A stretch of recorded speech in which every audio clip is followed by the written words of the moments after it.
Hi everyone, Laura Hakes with Fiddlesticks Designs.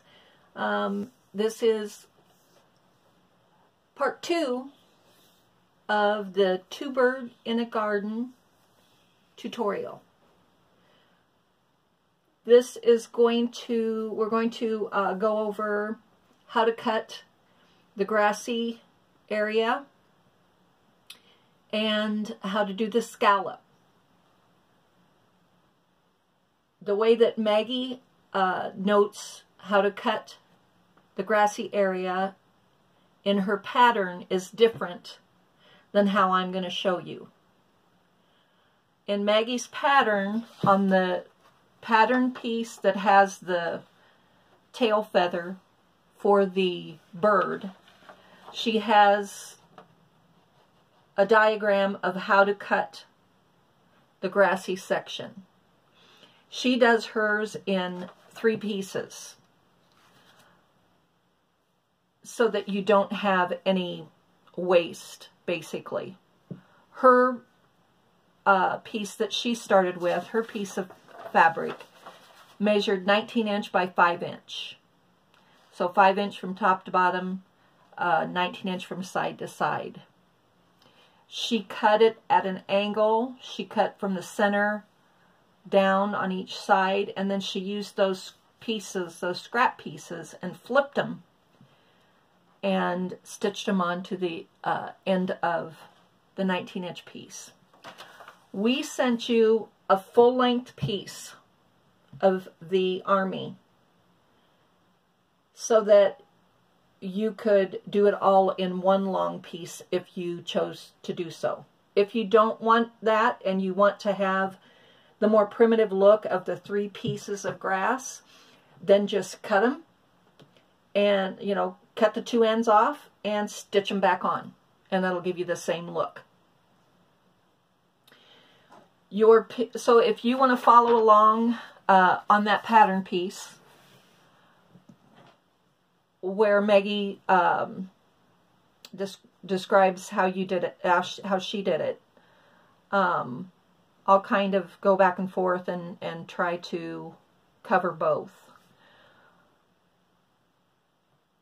From the 5-inch height, Maggie came down in the center of her piece, her 19-inch by 5-inch piece. She came down 1/2 inch. And then she cut at an angle, and if you're looking at the pattern piece, you can see this, where she says cut line.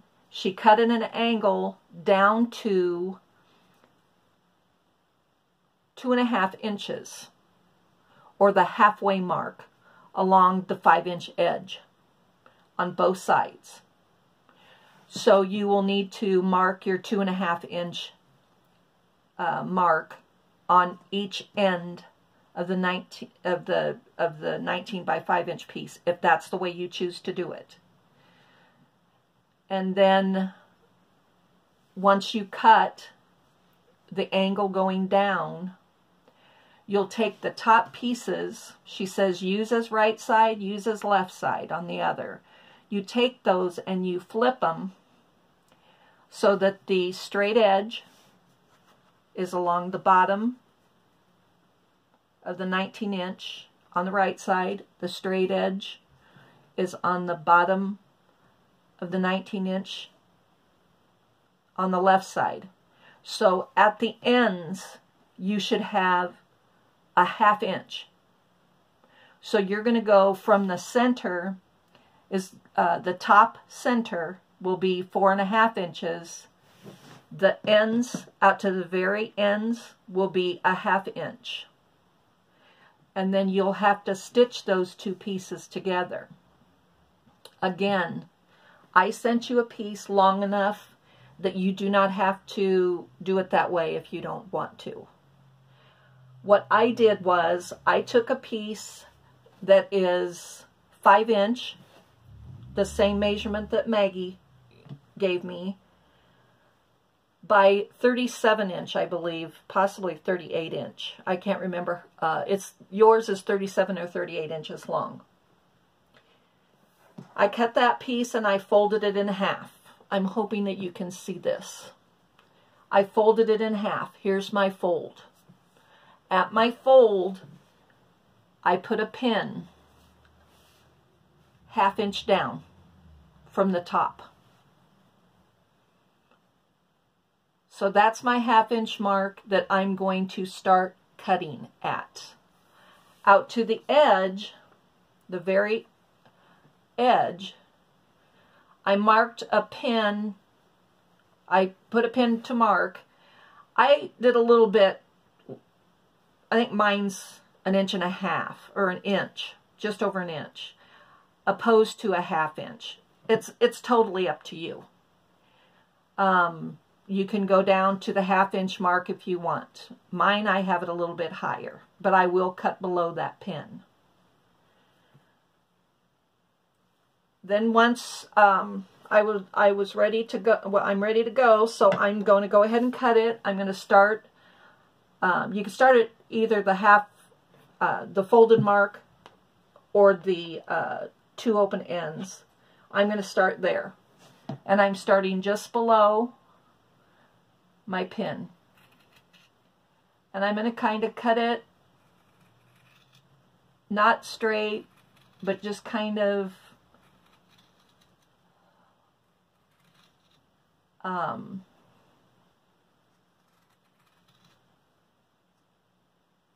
you know, grass is not even. It's hilly and moundy. So I'm just going to kind of cut it how I want. I'm going to take a dip here and there. Try not to get too wild, go too rogue. And then I'm going to end just below my pin.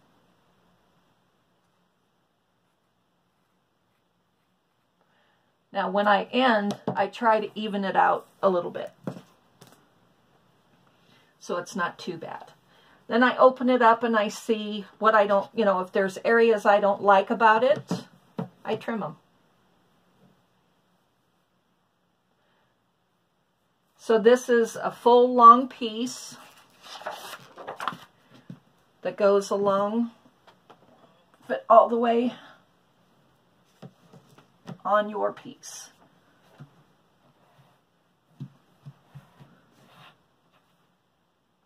So you can do it all in one fell swoop. If you don't like that and you want it to look more primitive, cut the ends off at about, I would say, 7 inches in, maybe 6, 7 inches in. Cut them and then sew them right back together where you cut them apart. That will give it the primitive look, a more primitive look like Maggie has. So that is how you cut your grassy area. And if you don't feel comfortable just freehand cutting it, by all means, make a template out of paper until it looks the way that you want, and then pin the template on the wool and follow the template. But, you know, Maggie's designs are primitive. They're meant to be, they're meant to not be perfect. And that's part of the, what attracts me anyway to her designs is, you know, they're not perfect. I'm not perfect, and so I know right when I start one of Maggie's, they're very forgiving, is how I want to say it. Her designs are very forgiving. A primitive look is very forgiving, and that's what draws me to it, because I know that I am by no means perfect. So it's right up my alley. I'm going to go ahead and pause the camera, and then we'll come back and I'll show you how I did my scallop.